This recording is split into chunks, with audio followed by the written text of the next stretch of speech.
What? I gotta sit here and let him do the video thing and all that. All right, so microphone check, 212. Video check, 212.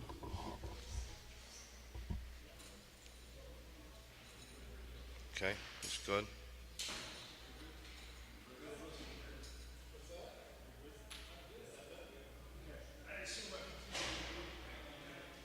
Are you looking for a sound check, bud? You? Microphone check 212. Microphone check 212. Microphone check 43210. Microphone check. You got one more?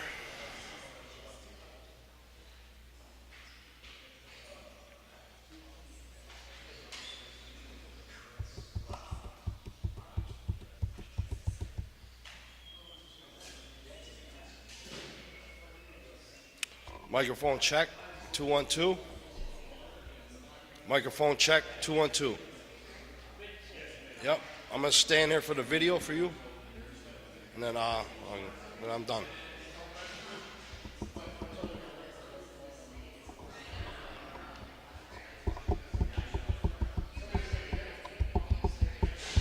Okay, closed up.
All right, thank you for being here. I'm joined by our First Deputy Police Commissioner, Barbara Lark, and our Chief of Detectives, Don Kent. So we wanted to provide some updated information on a critical incident, an officer-involved shooting that occurred on Friday night. As you all have seen now, we have released the body camera video. The Buffalo Police Department has started a YouTube channel, the Buffalo Police Department's YouTube channel, which we will be releasing critical incident videos in the future. The intent of this YouTube channel is to have more public access and continue our effort in transparency. As you've reviewed in the video, an incident occurred on Friday at about 7:15 p.m. where police officers on Broadway observed, pulled up on, witnessed a shooting homicide taking place. The individual involved shot and killed a 63-year-old innocent man in cold blood in front of the laundromat on Broadway at Sears. Police officers immediately gave chase in their police car, going after the running suspect to the adjacent parking lot on Sears. As the officers pulled in their vehicle in that parking lot on Sears, the individual jumped on the hood of the police car and fired one round through the windshield of the police car that was occupied by two officers, Jake McKenzie and Officer Ho Tran. We have come to learn this morning on an examination of the officers' equipment, and it is standard practice in a critical incident to take all of the officers' uniforms and equipment, that Officer McKenzie was struck by the round in his right holster, in his holster. There is a bullet hole in the holster, and there's a mark on his gun as a result of that bullet strike. A slug was recovered at the scene. Officer McKenzie and Tran exited their police vehicle and began giving chase. Officer McKenzie fired several rounds from his department-issued Glock as he exited the police vehicle towards the suspect. The foot pursuit continued on from that point, going down Plater and then cutting through some yards towards Sweet Street, where it's alleged that at that time the suspect fired more rounds at the pursuing officers. The suspect continued over to the next street, Sweet Street, and then cut back through another yard over towards back to Plater, where it began, where the officers engaged the suspect, discharging their firearms and striking the suspect 8 times. Both officers fired their weapons at this secondary scene of the officer-involved shooting. The first scene being where the officers were shot at and where the first officer, McKenzie, discharged his weapon at the suspect. The second scene being the discharge of the weapon by both officers, where the suspect was struck at that time. The officers, as you can see in the video, were obviously very stunned, and you could see that they were going through a lot at that moment, but they still had the wherewithal to start recognizing. They checked themselves to find whether or not either of them were struck. As I said, it turns out the officer was struck in the holster. The officers then started changing gears to render first aid. The officer started asking people in the street for towels, for water. The officer was looking for gloves. They began putting gloves on, and they started to examine the defendant when he was on the ground. The police department also has trauma kits that were recently donated by a very generous benefactor, and the officers immediately began yelling for the responding police cars to go into their trunks and get these trauma kits, and began rendering first aid with the trauma kits, as well as immediately calling for an ambulance. This, again reiterates a situation where our officers, doing what they do every day, are out, being present, visible, and engaged in the public, and they witnessed a very heinous, cold-blooded murder of a 63-year-old man, and did their job with professionalism and diligence, and pursued a very heavily armed suspect who had already shown a propensity for murder, as well as an attempt to kill police officers on multiple occasions. With that, we'll take any questions. Yeah, we'll send them out officially, but it's Officer Jake McKenzie and Officer Ho Tran. We'll send that out officially. In the body camera video, I forgot to mention in the release, you see video from 2 other officers, an officer Stephen Clapp and Joshua Aponte. They were on a call just down the street, about a block or so away, at the grocery store dealing with another incident. The reason that we released that body camera is because you can very clearly hear the 5 gunshots, which was the gunshots from the homicide. So that's why we released that video, so that you can hear the audio of those cameras. They had their cameras rolling because they were on an active call at that time, and then immediately proceeded to that location where they were still looking for the other officers, and you can hear on the audio on their cameras where one of the officers screams into the radio that he's shooting at us. They were responding to try to find the location of the officers, and then realized that they observed an individual that was down on the ground.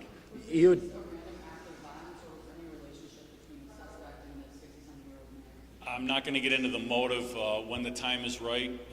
That'll be something for the district attorney to comment on. I'm not going to comment on that right now. Commissioner, you were you said that the suspect was shot 8 times. How many shots did the officers fire? So we're still going through all that. We believe the number of rounds was 21 between the 2 different scenes, but we are still going through that. How about the scene where the suspect was shot? It appears that one officer fired, Officer Tran fired 5 rounds at that scene, and it appears that there were 8 rounds fired by Officer McKenzie at the scene where he was ultimately shot. How many Yes. rounds did the suspect fire at the officer? Well, we have the 5 rounds that were fired at the homicide scene. There was the 1 round in the windshield, and I don't have a number of the rounds that were alleged to have been fired at the officers during the foot pursuit. The gun that he had, I'm told, has the ability to carry 10 rounds in the magazine. It's a Glock 30, which is a .45 caliber Glock handgun. Commissioner, do you believe that this video shows that it was justified shooting by Buffalo police? I believe that the actions that the officers took were within the confines of the law and within the confines of department policy with relation to the use of deadly physical force. And it also shows the fact that the officers, which is in our manual procedures on the preservation of life, did everything they could with the equipment they had to render first aid. You mentioned the 2 officers that had the body cam footage, or a couple of them were on like routine duty, but then they turned on their body cam footage as this incident was on the call unfolding. Is that standard procedure in terms of just if something they believe is going to escalate a little further, that maybe they might click on the body cam footage, or how did that kind of all transpire? So the officers that discharged their weapons, they did not have their body cameras activated because they were on routine patrol. They were not on an active call, and our policy does not mandate officers keep their cameras on active recording. The cameras are not designed for a 10-hour shift of actual active recording at all times. The batteries will die. It's too much video. The officers, when they are responding to a call, and if there is not a danger to themselves, and you have to keep in mind they're on routine patrol, immediately pulled up on a shooting homicide, and within split seconds have a bullet coming through, one of the officers actually end up being hit. They have to turn their cameras on as soon as it is safe to do so, and I applaud them for getting their cameras on as quickly as they did while they were in a foot pursuit. So we have video that we would not have had before because they got their cameras on. Is there a dash cam video from the inside the car when the suspect is on the phone shot? No, our department is not equipped with dashboard cameras.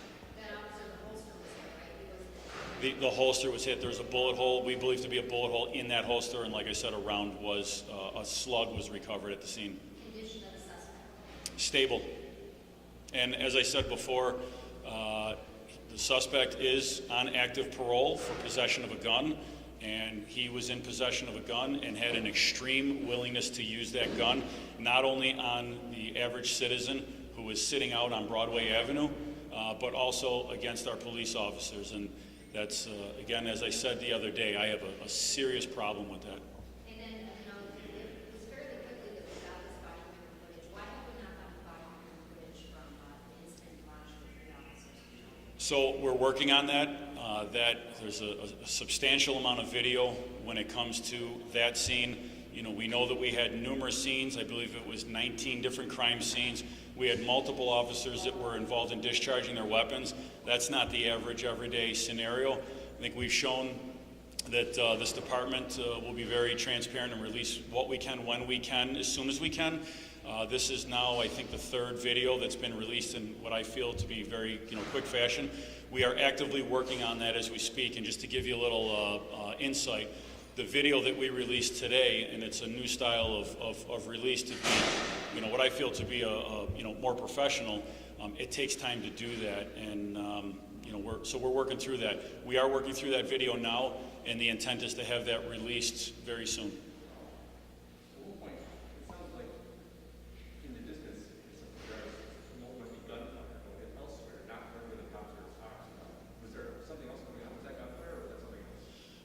There was a combination. There were fireworks that were going off. You can hear if you pay attention enough. There were, fireworks that were going off.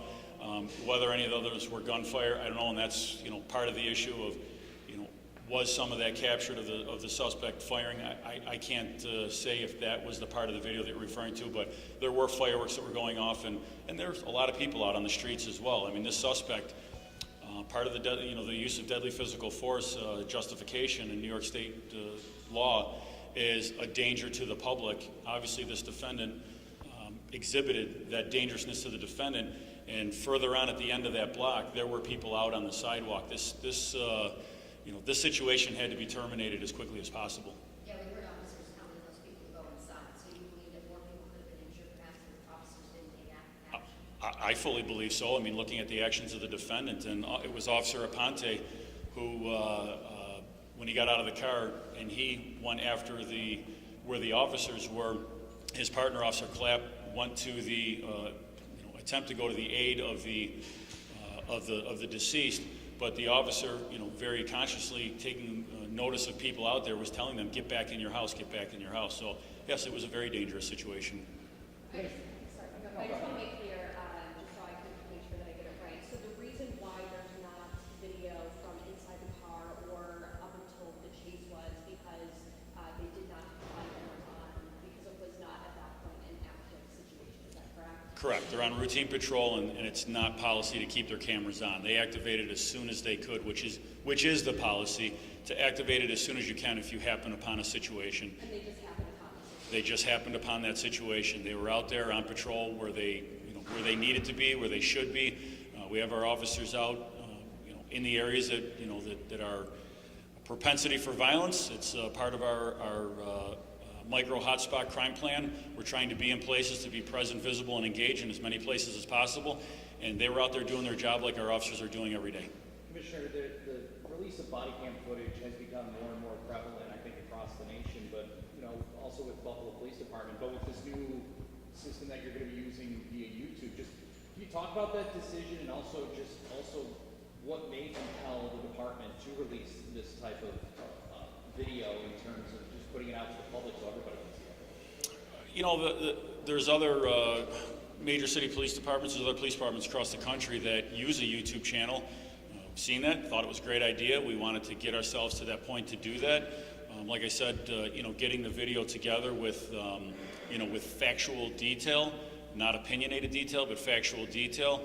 It takes time to do that, and that comes as an expense as well.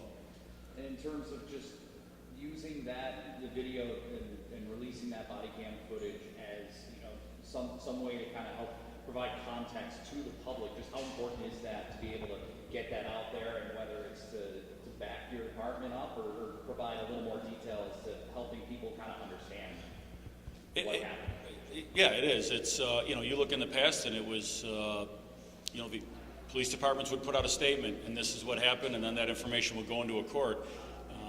There have been, unfortunately, situations where, police officers have been shown to be on the wrong side of the law.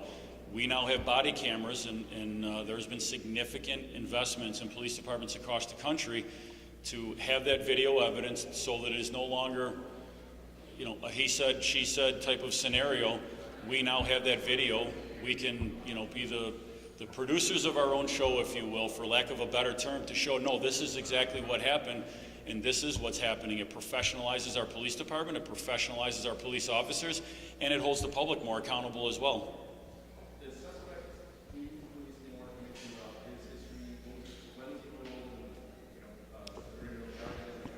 So the best of the information I have is back in November of 2014, he was arrested by this police department for possession of a gun.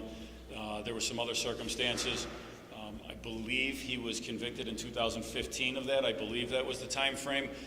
He served a prison sentence and then was put on post-release supervision. There are other things that I won't get into, violations that you can look up through the parole system, some violations and some other incidents. So you'll be able to locate that, but he, as of this date, is still on active parole for that original charge, and I don't know if there's other charges that may have extended part of his sentencing. Is there anything other besides that gun arrest, anything else? It's my understanding that on a parole check a few years back that he was found in possession of another handgun. He was violated on his parole at that point. In further information, I believe that weapon was found to be inoperable, so it could not be prosecuted like he was the first time, but again, another propensity for having a gun. Anyone else? We all good? Can I ask about the Supreme Court decision, and do you think, I know it just came about, but do you have any sense of what it might mean for policing, for gun violence on the street, for safety on the streets, or anything like that? You know, I know that decision just came out. I really haven't had time to digest it. I caught the headline, so I really don't want to comment at this time until I've had more of an opportunity to digest it. We've actually been working on this to try to get this critical incident debriefing out, so it wouldn't be fair for me to comment on this right now. I haven't digested it at all. That will be, so we'll using the ATF. We have a very strong partnership with our federal partners in the ATF. That gun is going through, and they may have that information ready, but it's being traced. We'll trace it back to the origin. We'll also look at any NIBIN hits, so shell casing evidence that we collect on any shots fired. We'll be able to trace the history of that gun if it was used in any other crime, so that's something that's being investigated as well. And then the initial shooting, the fatal shooting, when will we learn more about that case and if that was just random? So any charges as to what they will be in addition, so an arrest warrant was taken out on, I believe it was Saturday, it might have been Friday night, but an arrest warrant alleging attempted murder of in the first degree of a police officer was sworn out to hold the defendant that night. Any other charges, what they are and when they will be released, will come by way of the district attorney's office when it's appropriate at that time, so I'm not going to comment on those additional charges. Yeah, those went out, I think Sunday those went out. Anyone else? We clear on everything? I know there's a lot of stuff here with body cam footage. We all good? All right, thanks, everybody. I believe we want to hold tight there. We're going to do this on the Supreme Court decision. Okay, thank you. All right, thank you.